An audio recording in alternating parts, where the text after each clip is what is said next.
Special episode for today. Nandito tayo ngayon sa Iloilo. Yay! Welcome sa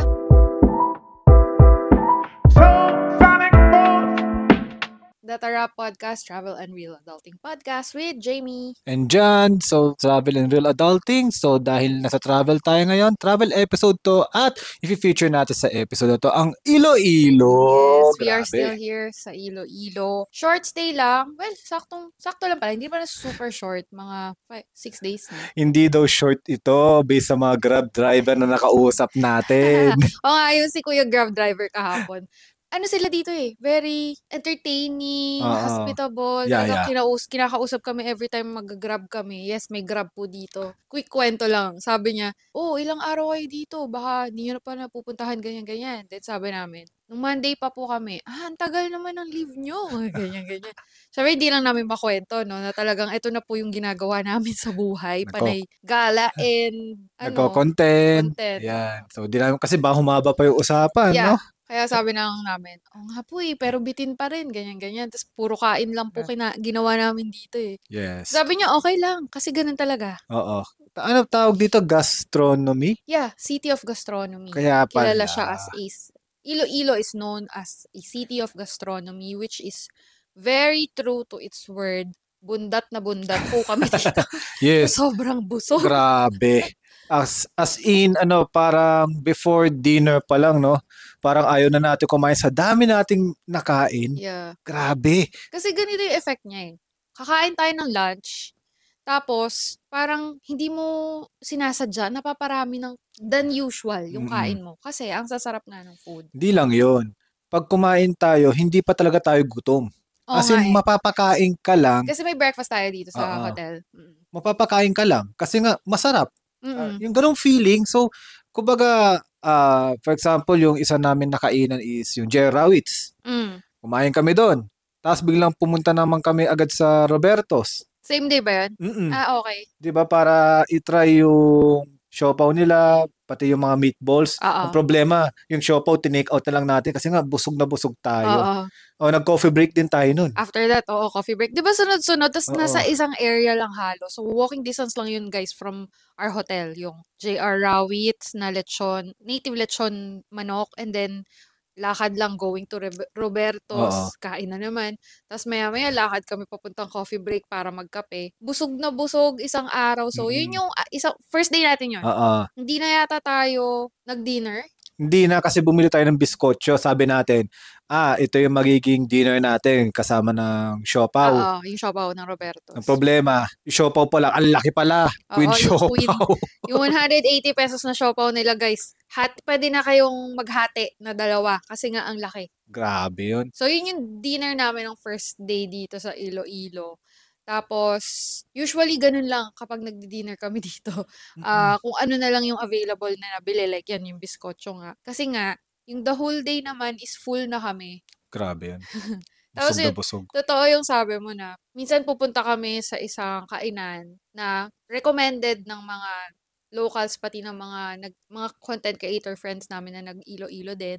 Pupunta kami doon, hindi pa kami talaga gutom na gutom. Pupunta lang because may nag-recommend nga, 'di ba? Pero pagdating doon, pag umorder tayo, kahit hindi pa tayo gutom, nauubos natin yung pagkain. 'Di ba? Hindi lang yun, kumbaga parang ang sarap umorder ng umorder. Parang kasi nakakatakam yung mga menu nila at hindi siya common sa atin Oo, exactly. Kahit Wala sa Manila nung ibang food dito Kahit sabihin natin na yung for example, yung breakfast natin like tapsilog. Iba yung lasa ng beef tapa nila. Like long silog. Iba yung lasa ng longganisa nila. So talagang parang mapapa-curious ka, ano na naman ang magic na ibibigay sa akin ng Iloilo whatsoever. Pang lunch, no, na ganyan. Sabi din ni Grab driver kahapon. Siya yung pinakamarami nating nakwentuhan yung kahapon. Sabi niya, sabi namin, nasasarapan po kami sa food ng Iloilo. Sabi niya, talaga ba? Parang normal lang kasi sa amin. Normal lang daw. Oo. I don't feel like nagyayabang siya Parang totoo yun Sinabi niya na, ganyan kasi talaga, ganyan lang yung lasa talaga dito Sabi ko, actually, kuya, medyo iba for us. Kasi kami, di ko lang alam sa inyo guys pero kami sa Manila, nasanay kami medyo maalat yung mga food. Kumbaga, maalat equals masarap. Mm. Pag hindi maalat, ang tawag natin matabang. O, di ba?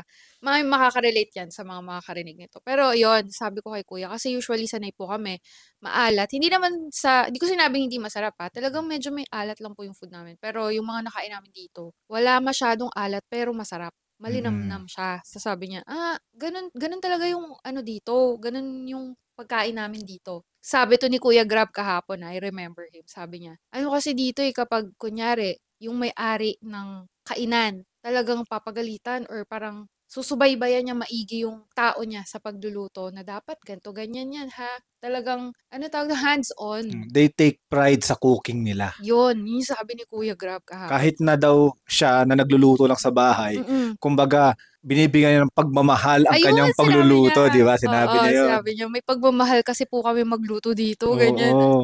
Wow! Sabi ko, oh my God, nahiya naman yung luto ko, kuya. Kasi hindi naman ako magaling magluto. Kumbaga parang, kung ano lang yung alam kong nakakasanayang pagluluto ng way, yun lang ako. So, nahiya ako. Sabi ko, parang ang sarap naman dito. Nakakahiya naman yung luto ko pag i-compare dito. Actually, sa mga hindi ko pa natatry dito, yung mga karinderya nila. Kasi nga wala na tayong space. Yun busog na nga. busog tayo lagi pag kumain sa mga re-recommend nila. Kasi feeling ko, mas masarap yung mga karinderya nila para sa akin compared sa nakakainan natin syempre sa Maynila. Feeling ko lang di ko na alam kasi di ko pa natatry. Kasi nga, katulad ang sabi ni Kuya, nilalagyan ng pagmamahal They take pride sa cooking nila Kaya, seryoso sila doon. Kaya nga 'di ba yung may issue sa isang content creator na parang sinabihang pangit yung lasa ng pagkain. Parang or hindi masarap daw hindi lahat. Masarap. Parang ang reply talaga ng isang institusyon na yun. Institusyon na kasi dito, dami niya Dami yung branch na they take pride talaga sa cooking nila. Kung may feedback, talagang aayusin nila. So kaya feeling ko, ultimo, katulad yun, yung last night natin, yung kahapon, is yung simpleng ihaw-ihaw. Ang sarap. Di na kailangan ng suka. Oo. Ito, diba? Walang biro guys. Grabe kagabi. Kumain kami dyan sa nilakad lang namin dito sa may kanto. Parang lumilitaw lang siya doon paghapon hanggang gabi. Hapon hanggang gabi. Siya, parang push cart na ihaw-ihaw. Moving na ihaw-ihaw. Bumili kami kagabi. Ang sarap. Walang sausawan ha. Wala siya. Wala siyang, di ba sa atin may diludot-dot na sinasawsaw sa suka or something. Doon wala Wala. Bibigay lang sa'yo. Yun na yun, as is. Ang sarap. Tsaka pasalamat na lang at umulan no kasi kundi sasakit talaga yung mga kasukasuhan ko doon kasi ang daming mga order doon na masasarap. Grabe. Sa ano lang yan, sa may tapat lang nung plaza dyan. Yung museum yun Sa tapat ng Maritime Museum. Sa may pagtawid. Re-renovate na Jollibee. Sa may nire-renovate na Jollibee. Malapit sa Robertos. Malapit din sa Potato Corner. Ayun, katabi mismo ng Potato Corner. Yun. Kapag nadaanan nyo yun, kain kayo nun kahit ilan lang. Pero feeling ko hindi pwedeng isa lang yung kakainin nyo doon. Kunyari isang isaw. Oo. Uulit kayo. Grabe. Feeling ko dinadayo din siya Dahil kahit na umuulan nun, biglang may naka-tricycle, tapos kukunin yung order. Siguro, may tatawag-tawag na lang nila, ganon. Grabe. May mga kotse pa nga mga naka-hazard. Hinihintay na lang yung order nila. So, dinadayo talaga siya. Pinupuntahan talaga siya sa spot na yun. So, ganun nga dito, parang katulad ng Robertos. Isang spot lang pala siya. Oo. Sabi daw ni Kuya Grab, no? Ayaw daw magpa-franchise, no? Tsaka wala siyang, di naman sa walang pake. Kumbaga pag may festival, di ba, daming mga food stall. Sila pag 5, naubos na yung siopaw nila. Ayaw na namin. Sarado Uwi na kami. Okay. Ganun sila. Hindi ko alam bakit kaya. Ewan ko, baka wala lang.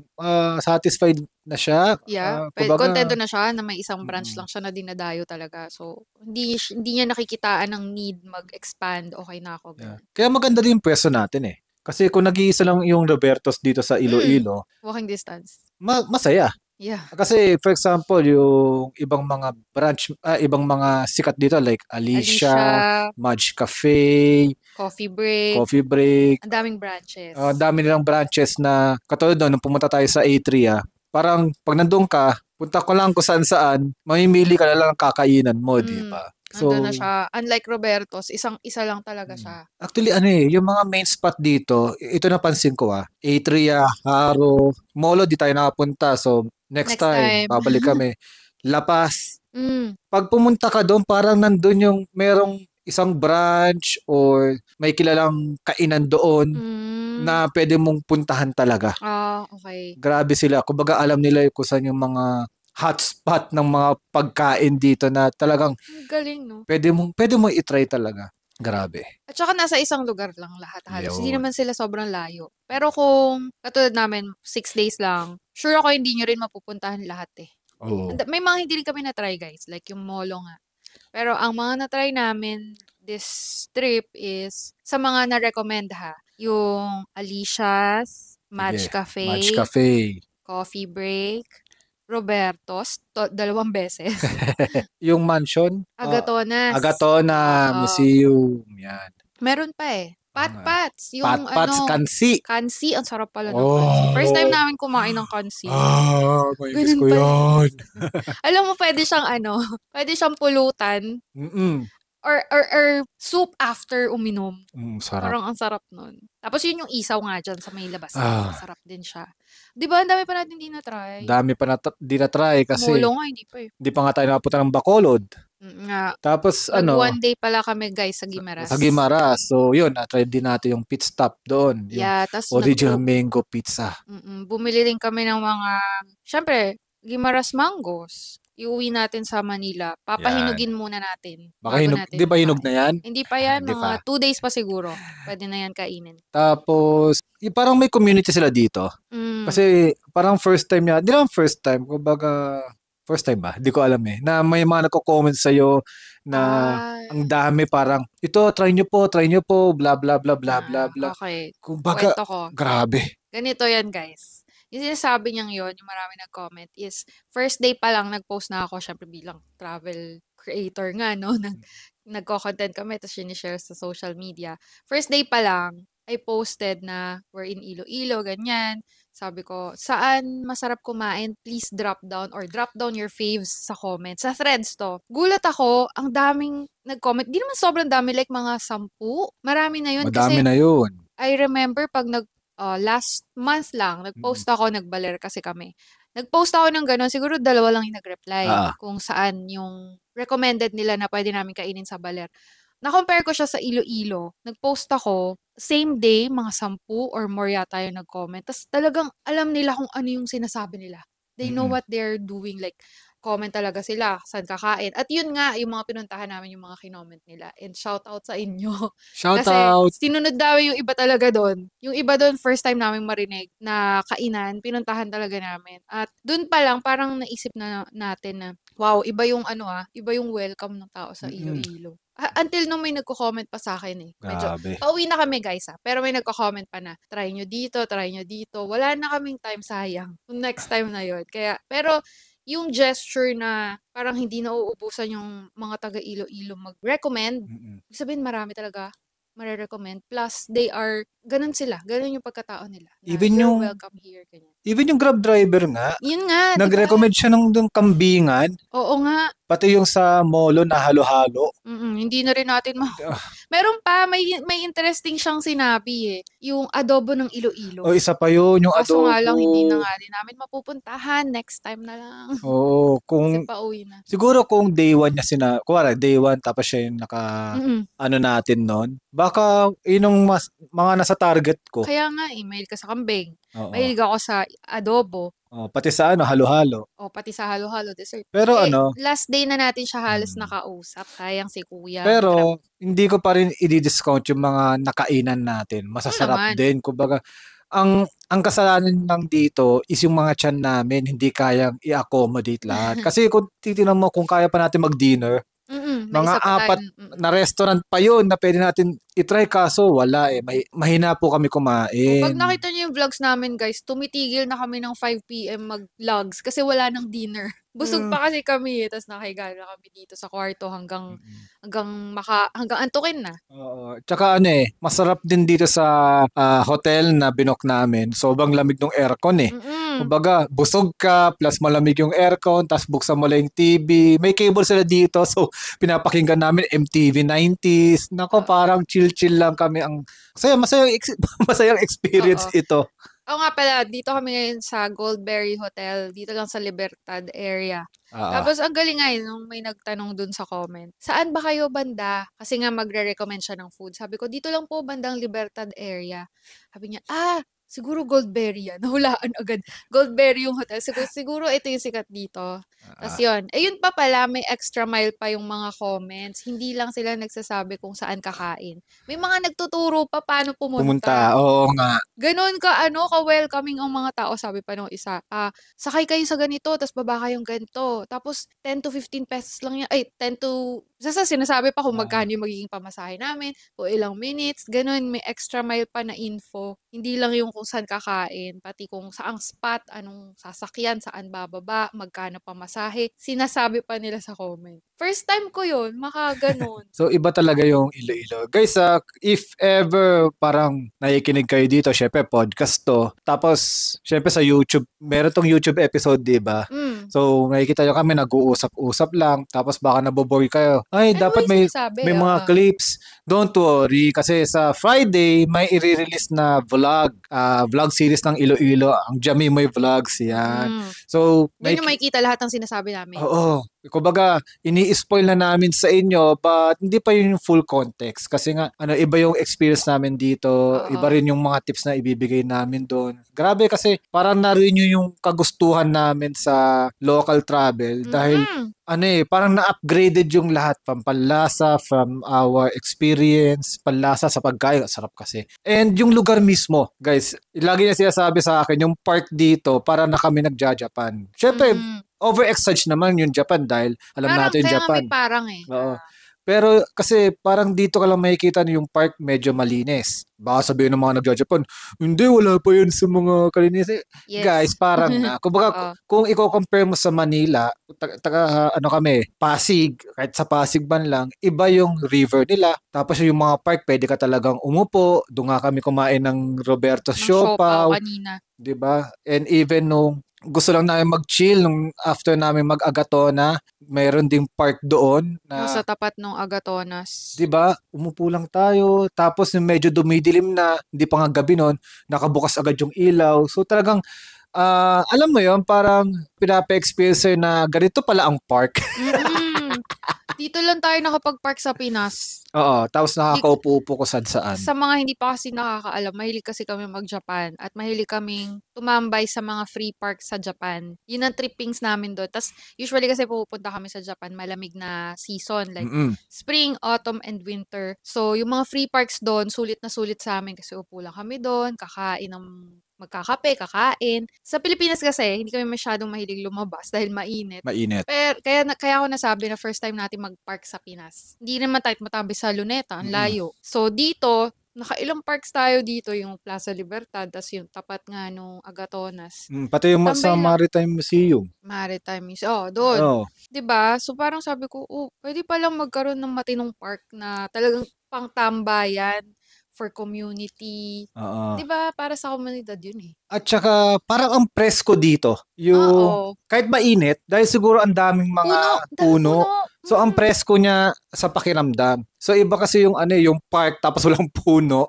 Ang init. Tapos, fascinated ako. Kahit sa Japan, lagi ko itong binabanggit sa'yo pagka naglalakad lang tayo. Especially sa Fukuoka na lang ha. Naglalakad tayo sa sidewalk. Sa gitna nung kalsada, may halaman, may flowers.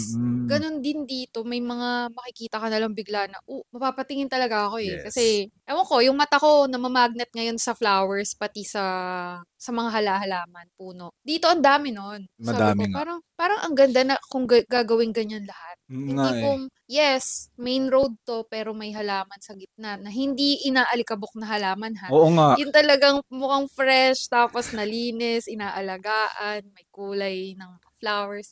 Sarap sa mata, may biglang ganun. Papaano ka na lang na parang, sana all. Parang isa pang nabanggit ko, ito hindi ko to nabanggit sa vlog, sinabi ko lang sa iyo. Parang ito yung pwede mo i-similar sa Bangkok kaysa yung Manila Kasi may mga cultural heritage, kung saan ka pumunta, pag tingin mo, ang ganda ng building, cultural heritage. Yeah. Tapos, hindi siya Sorry mga Manileño din kami. Manileño din kami. Guys. Pero alam natin na medyo mas madumi talaga ang Metro Manila. Dito, hindi ko sinasabing sobrang linis dito, but mas malinis siya. Oo, kumbaga mas walkable yung mga sidewalk, 'di ba? Sa Guimaras nga may nakita kami doon, parang ang lawak ng sidewalk. Di ko na nga alam kung sidewalk ba yun or bicycle bike lane. Lane. Kumbaga, tsaka pati yung kalsada na luwag, tapos sasabi pa nga ni Grab driver nun, dito boss, pinag-isipan yung mga kalsada kaya ang luluwag.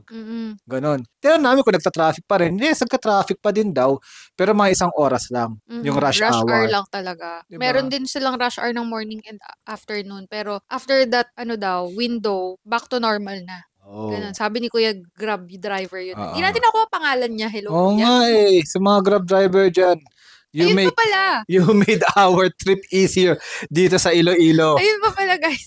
May Grab dito sa Iloilo. So, mura lang kasi. So, parang mas pinili na namin mag-Grab kaysa mag-tricycle and jeep. Pero meron din namang ganon.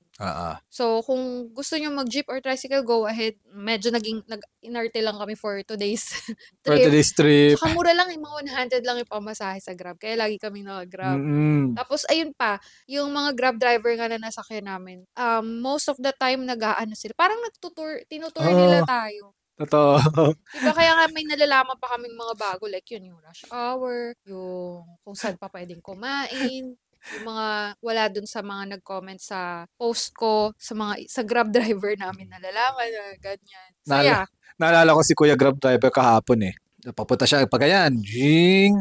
Tapos, parang medyo bumagal siya. Nakikita niyo ba si Jollibee dyan? Ayan, pagkapasok niya sa looban, diyan yung kambingan. Pero hindi ako dyan medyo bumibili kasi doon sa malapit sa airport kasi walang parking dyan. Oo, di ba? Ang kwento malalaman magkakaglimpse ka sa buhay niya So, ganun. Usually pa naman, hindi kami mahilig makipagkwentuhan sa mga, yung naka-quiet mode tayo kapag nag-Grab. Pero dito, sabi namin, sige, minsan lang naman minsan lang din naman tayo makipagdaldalan, tapos may makukuha pa tayo information or more about the place doon sa mga... Yun ang nagustuhan ko sa nila kasi hindi siya small talk Mo on para sila nagtutour guide talaga. Even yung ito nakalimutan mo. Sino? Yung day 1 pa lang. Yung naglalakad lang tayo bilang may tumawag sa'yo. Akala ko kung tapos sinabi nagde-day tour kayo? Sabi ang ganon. Tapos, po. Kailangan ganun yung punto. Gusto ko yung punto nyo guys. No joke. Gusto ko yung punto. Ako din, we're not mocking the accent. Gusto ko nga siya. Minsan nga, nagagaya ko na Hindi, kasi nagtrabaho dati sa construction. So, puro Ilonggo rin yung mga kasama ko doon. Kaya, di na siya bago sa akin. Kaya nagagaya ko na dahil nga alam ko, parang ang lambing, parang di ko alam kung paano kayo magalit. No, comment nyo na lang, paano ba kayo magalit? Parinig nga paano magalit ang Ilonggo. Kasi di ko pa alam Kasi alam ko dati, nung katrabaho ko, nag-Ilonggo siya, tapos galit. Galit na pala siya nun. Kasi malambing pa rin yung pagkasalita. Ganon. Okay. Back to the kwento. Okay, kwento. Ikaw na magkwento. Kasi naman First day pa lang namin dito. Kasi malapit lang nga kami dyan sa yung may nakalagay na Uswag Iloilo. Oo. Nandun, tumambay kami doon, tapos nakita namin, may museum, yung Philippine Maritime ganda doon. History Museum, something ganon. Papunta na kami doon, di lakad-lakad. Tapos may nakaupong manong dito sa kaliwa ko. Biglang sabi niya, nagtutour kayo? Tapos, akala ko hindi pa nga ako yung kausap Di, pagtingin kong ganun, hindi pa ako nakakasagot ng maayos. Sabi niya, nagtutour kayo? Meron pang isang museum dyan doon lang daw. Free din yun. Puntahan nyo na. Ganun yung pagkakaano nyo. So, talaga, sige po, salamat.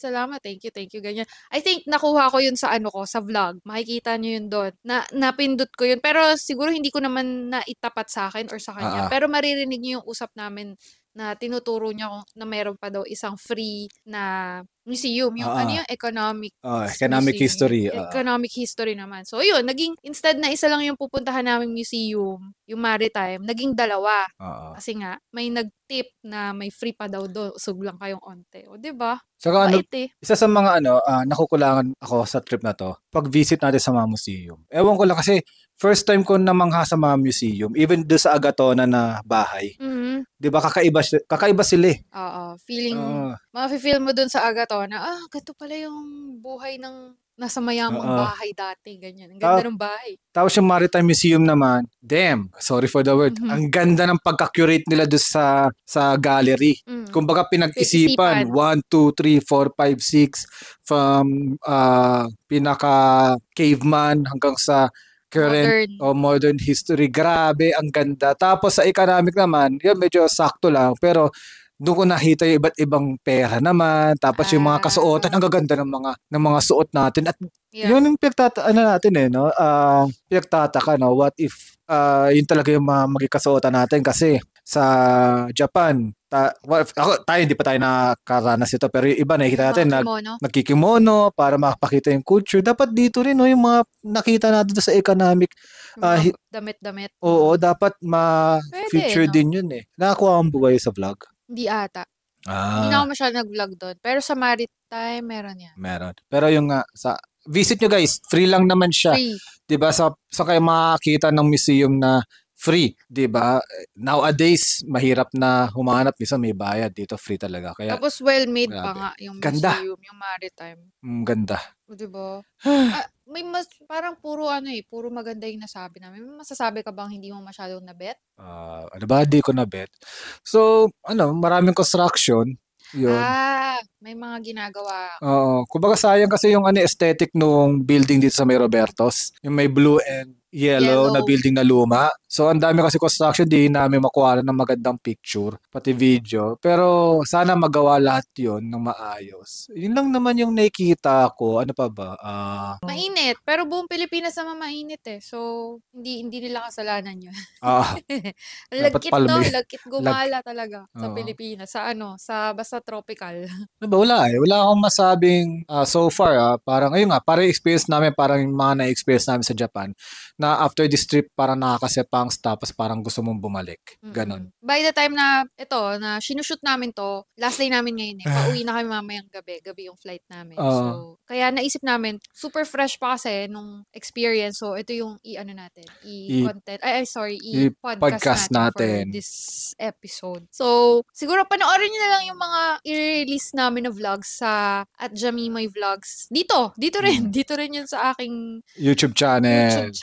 So, I think it's either 3 or 4 parts or episodes ng Iloilo trip namin. Panay food and gala. At yung mga socials namin kasi, yun nga. Magre-reels pa, oo. Magre-reels pa kayong makukuhang tips doon. Madami pa akong i-release ng mga guides and reels, pati food guide. Hindi naman ako food reviewer, but sana sa mga susunod na mga pupunta dito, makakuha na nila yung must try foods kasi confident ako na even I'm not a food guide or food reviewer kami, di siya nakakaya i-share talaga dahil talagang masarap talaga yung mga pagkain. Tsaka yun, susunod dito, meron pa kami mga upcoming trips pero babalik uli kami sa international trips. So, yung ito tsaka yung before this, nag-local trip uli kami. Pero gusto ko lang bigyan kayo ng idea about us na since 2012, yung nag-start na kaming mag-earn, may pera na talaga panggala. Puro kami local trips. Yeah. Pero nung 2019 onwards, hanggang ngayon na, mas marami ng international trips, tapos mahilig nga kami mag-Japan. Pero, ayun, once in a while, nagsisingit kami ng local trips like this. So, ngayon nga is Iloilo. So, magandang gawing practice or as a start, kung magsa-start pa lang kayong mag-travel, is local talaga. Local talaga. Kasi yung familiarity, pati yung mapapractice ka sa DIY. Local talaga. Yeah, tapos yun. Kung may time gala lang. And use our codes sa Klook and Agoda para maka-discount kayo sa mga bookings nyo sa Klook and Agoda, of course. And follow our socials kasi marami pa kaming tips na i-share. And itong YouTube, mga vlogs nga coming soon. So, thank you for watching. Bye! See you! Bye!